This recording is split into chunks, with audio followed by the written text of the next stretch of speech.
Hey there, this is Mike Durr, Kingwood Mortgage Guy, and I am fortunate to be here with Joe Salas of Purple Paint Inspections and Jane Byrd Realty, Jane Byrd Properties International. Almost, almost, Mike. We'll get it right one of these times. Yeah, I'm about 50-50 on that. So, Joe, how you doing today, brother? Hey, man. The question is, how are you doing? I missed you last week, man. You feeling better? Oh man, that COVID thing is a bad dude. I'm telling you. Well, I'm I glad you're up and around. It could you be know worse, right? the thing I don't think I had a case like this. I think we might have had a touch of it around Christmas time, but this one got me where it just sucks the life right out of you. I mean, it was a little bit of a sore throat and a little bit of a headache and stuff, which you could deal with like a cold, but I had absolutely no energy, and that's a killer. I mean, it just you couldn't do anything. I couldn't focus on anything. I think there's a thing called a COVID brain fog or something, but don't Yeah, want it anymore. That's for yeah. sure. My wife experienced that. I mean, by the grace of God, I guess I've dodged the bullet so far. But my Count your wife had blessings. it, and she had the same symptoms where she just 2 weeks of her life, really and truly, what it ended up being, where she just checked out. Yeah, yeah. It's a tough one, but thank you and forgive me. I may be a little hard breathing, but I'm feeling pretty darn good today compared to what I felt like the last 7 days. So, It's all good. It's all good. so I am going to put up. So, what did you do last week anyway? Oh, last week was pretty good. I've been busy, man. I have two listings coming up. Well, I mean, three if you count the lease listing. So I've been busy getting pictures all taken care of and inspection pre-listing inspections done. And by the way, I know we've talked about it before, but those pay dividends. I'm telling you right now, because in one of the houses, it's just some minor electrical stuff, low hanging fruit, but it shows the buyers that you've identified and you fixed up some things. But in the other house, we found, or the inspector found, a leaking water heater. And a Oh, water heater. And once you're in a deal, and once a buyer has an inspection, they're in control of that power to negotiate if and when those deficiencies are found. So why not find it out on the front end and alleviate some of that stress and pain and pressure that you feel with negotiations and have the upper hand as a seller. I'm always, and I know people are saying, well, Joe, you're trying to sell the yeah. pre-listing inspection because you're an inspector. Well, maybe, but I do believe that the value is there. And I told my clients, one of my clients, they said, well, I mean, it's a little bit of money to spend on the front end. I said, you'll make that back. I mean, I Yes. cannot make any express warranties or guarantees, but trust me, you'll make that back plus some, not having to go through those negotiations on the backside and understanding and being able to truly represent what your house is to a buyer out there. Just a beautiful experience when it works and people trust you. And Yeah. so I've been living through that for the last couple of weeks, but I've been busy, man. Unfortunately, and it's kind of a rough subject, I guess, but my grandma died this Oh, last man. weekend. She raised me, so she's like a mom to me. So I want to say, I love you, Mama. Uh, Oh, Godspeed. So, I'm so sorry. yeah, we're dealing with that this week, but, it's looking up other than that. Okay, well, good. Well, I had an interesting experience that happened just yesterday. Uh, we've got a handful of loans that are going right now, and we're closing a bunch of them this week. One of them was supposed to close today, and so the guy's lives in somewhere in Oregon, and he's moving to Texas, going to be working here. And he had bought his house with a local agent. And when they bought this house, I mean, it was a beautiful house.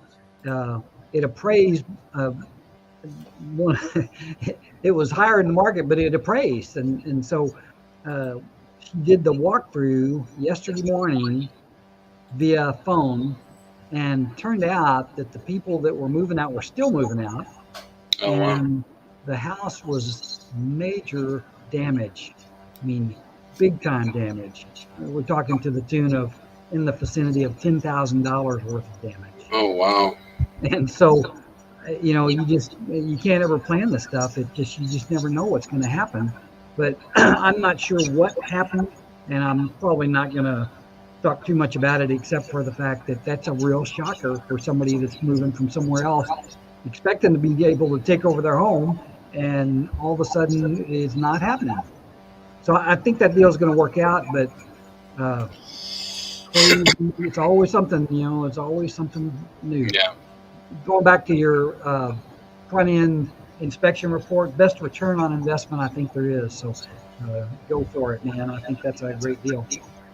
So I put together, I think I did. Let's see. Yeah, I did today.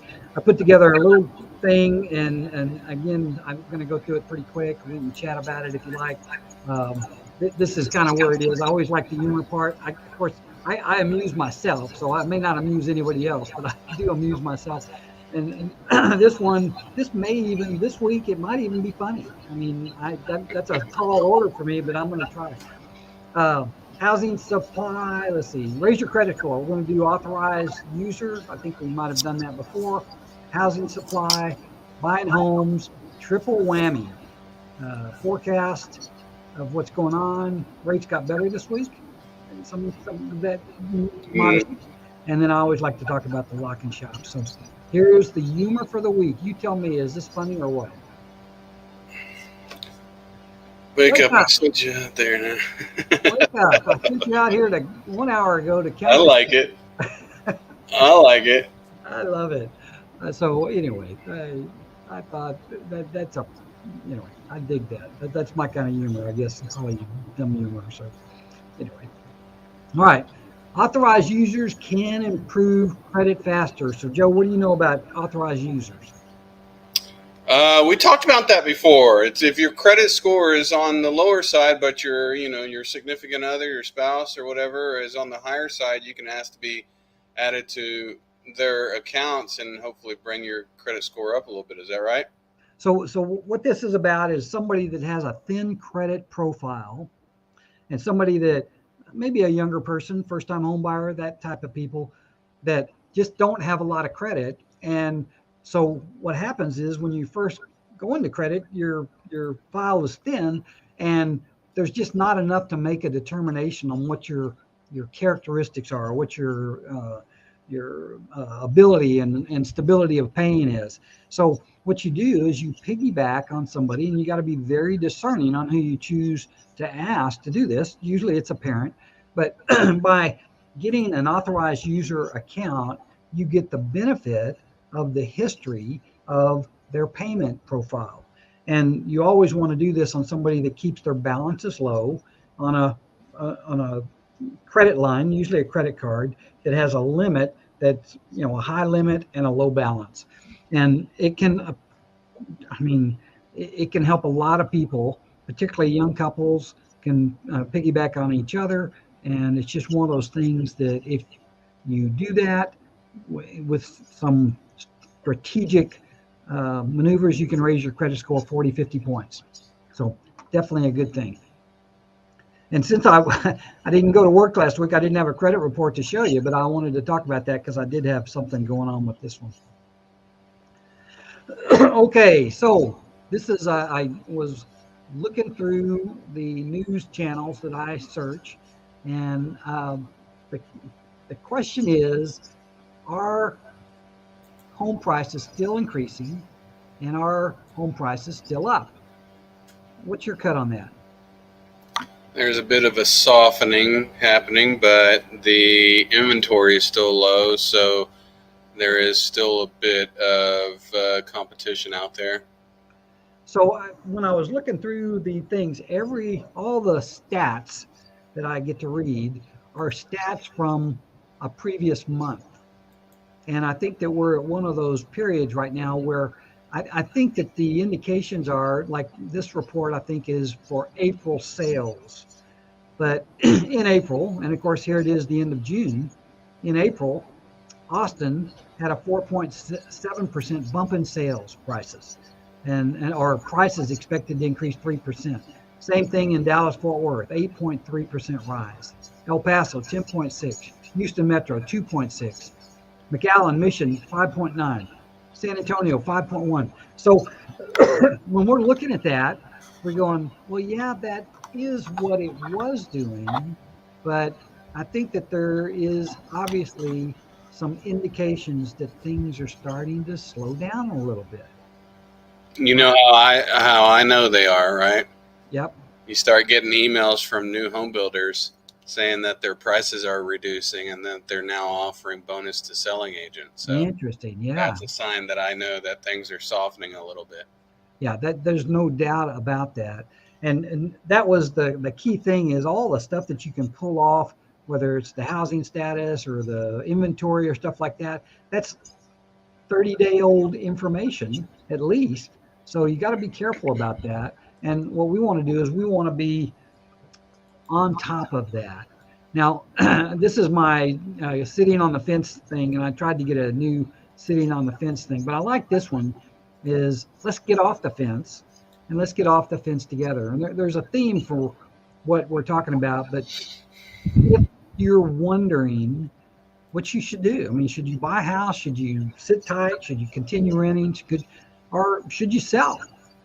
This is one of those times when you get with a professional that is keeping track of what's going on and can guide you. And you have to look, and there's a lot of different factors that you have to consider when you're making a decision like this.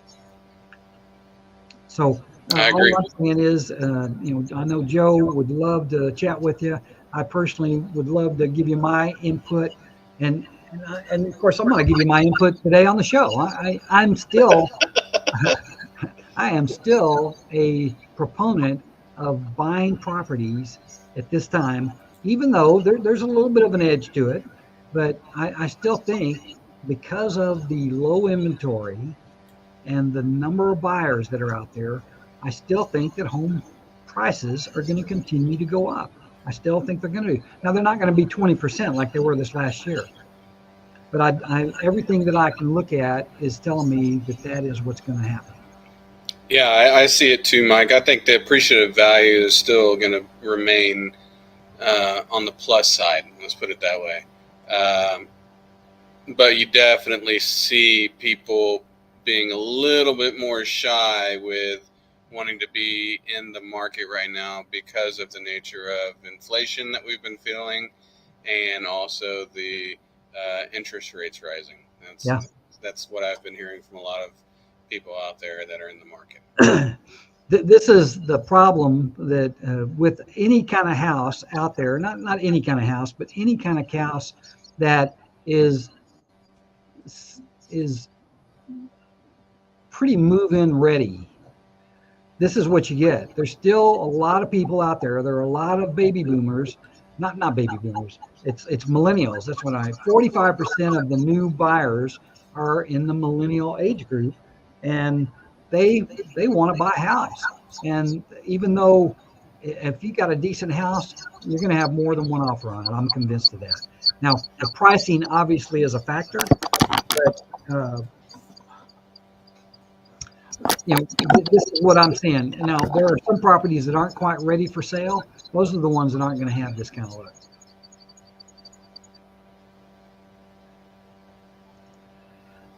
So this is what the market says. It's kind of like I had this, as Dave Ramsey says, a couple weeks ago.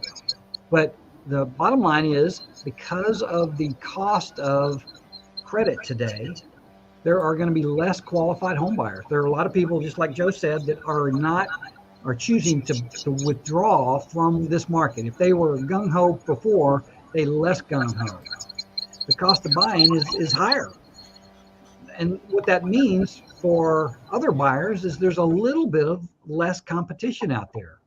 So there are less people out there seeking, or less home seeking activity.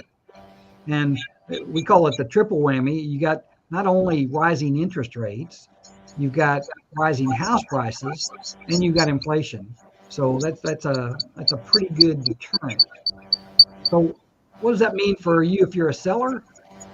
Well, this is the challenge that I'm thinking about right now. Is Sandy and I have been looking for a house for, I don't know, maybe a year.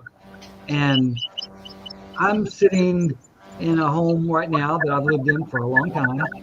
I've got a fixed rate of 2.5%, and I'm looking at buying for a house that will probably be at least as much or as expensive as the house that I'm in, and paying 5.5%. And it's almost like a penalty. And my question to myself is the benefit of this new house going to be worth the trade at the higher interest rate or the higher cost? And I don't think I'm the only one out there. What do you think? Is that keeping people from putting their house on the market? Yeah, absolutely. So it's like the interest rate penalty. So that's going to, what that does is that makes that inventory still lower, even though the prices are higher. So it's an interesting time, but I'm convinced that the market is going to correct itself some form or fashion. And I'm just not sure what that's going to look like. I'm waiting for a brilliant piece of comment right there. Yeah. No time's better than the current time right now to sell your house. And if you're wanting to buy a house, no time's better than. The more you wait, the more uncertainty you're allowing into the equation. Could interest rates lower? Yes. Could they raise? Yes. Could there be more inventory? Absolutely. Could there be less inventory? Absolutely. If you find the house that you like, buy it. My wife and I are actually in the same conversation, Mike. I'm here sitting in the front of the Woodlands, and I know the appreciative value of this is just going to keep rising up. Yeah. So my idea with her is let's pay off the house first, which we're pretty close to doing. I'd say we could probably do that in the next 3 or 4 years if we concentrate on doing it like that. And then build our own house, our dream house, build it from the ground up, so we don't have to worry about other people's problems. But right now, I see that a lot of sellers are cautious as well because of the reduced inventory. So it's not only the cost effect that you were talking about, or the return on that investment. It's also, is there going to be something out there that we like? Yeah. Well, the thing that helped me get past that is to look at, we're not really looking at 2022 or 2023. If we do buy, we're talking about 2027, 2030. And this is one of the things that I think Texas, we have a little bit of an advantage, because nationally, people kind of dig the South. They like the warm weather. They like just like Texas. Texas has got some very positive characteristics based on comparing all the other cities in the United States and from all over the country, maybe even in the world. And I think that this area, as people come here, it's going to continue to grow, and the population of Texas is going to continue to grow. There's going to be less and less space, and I mean, it's going to make for a market that continues to appreciate. Yeah. And right now, we're still considered one of the least expensive places in the United States. So I think that that's a long range thing. So that by itself is enough to say, I'm saying getting off that fence. And if you're not a homeowner, it's the right time. Any time that you wait, it's going to be more expensive to do it. And if you are in a home, you got to be discerning. I mean, you can't just go out and buy anything, but it's a good time. It's still a good time to buy. It's not over yet. And my point down here is stay patient. The market will correct itself at some point in time. All right, so shift gears to today's mortgage rate. And this is kind of interesting. The rates were a little volatile this last week or so, but if you look at this went up to a point just a week or so ago, up to 6.25, and it's actually come down to about 5.9 here. Now that's very small little movement, but let me tell you, 5 anything looking really good compared to a 6. And so interest rates there's some people that are commenting that this could be a stabilization of the interest rates. We wondered because, I mean, just a couple months ago, You can see it was way down here. Drastic increase over this last period, these last couple months. So anyway, just for those that are out there, that's a good sign, I believe. And then the last thing I like to say about this is the lock and shop program. I said one lender bailed out of it. I don't know if I told you this. They were getting so many people take advantage of this that they said they couldn't do it anymore because they were losing money. But we do have one lender that's still doing it. It's a lock and shop, will allow you to lock in your rate for 90 days, get out there and shop, find a house, close the guy. The guy that was supposed to close, the one that had the house that got beat up, his rate was 4.99 on the lock and shop. Oh, wow. And 4.99 in the scheme of things doesn't sound like a great rate, but today that's a really good rate. So that's just one of the things that you can do with a lock and shop. Yeah, I had a lady that I did an inspection for last week, and she did a lock and shop. I wasn't her realtor, so I wasn't advising her on that, but somebody did, and she locked it like somewhere in like the low fours. Yeah, it was amazing. I was like, you're stealing that right now. That's a major win. Well, it's just one of those programs that just protects you, and there's always somebody out there that's got something ingenious that's going to get them more business. So it's all good. Well, Joe, I appreciate you showing up today and being here with me. And what can you share with people that are going to help them for this next week? Keep your chin up. Things will happen in your life that you don't necessarily want to happen. Case in point, you find a leaking water heater in the house that you want to sell. But keep your chin up. Things will turn around. And the world keeps turning, for sure. Just know your place and know what you got to do to make yourself happy. And if I can be any of assistance in any of that, I'm not a counselor by any means, but even if you need somebody to talk to, if you're discouraged in the market, or if you have some questions about real estate inspections or real estate sales, definitely reach out to me. Yep, I think that's good advice. I too, and the mortgage thing and the credit thing, I'm one of the guys. There are a lot of good guys out there, but I'm one of the guys that really cares about taking care of my people, and I'd love to hear from you if you have a question for me. There's no obligation to do anything. We just try to answer all the questions we can. We hope that some of those questions will help somebody else. So, Joe, I'll talk to you next week. Hey, man, I'm glad you're feeling better. Keep getting better. Let me know if I can do anything for you. Okay, you got it. Thanks, all right, Joe. Mike. Bye. See you later. Bye-bye.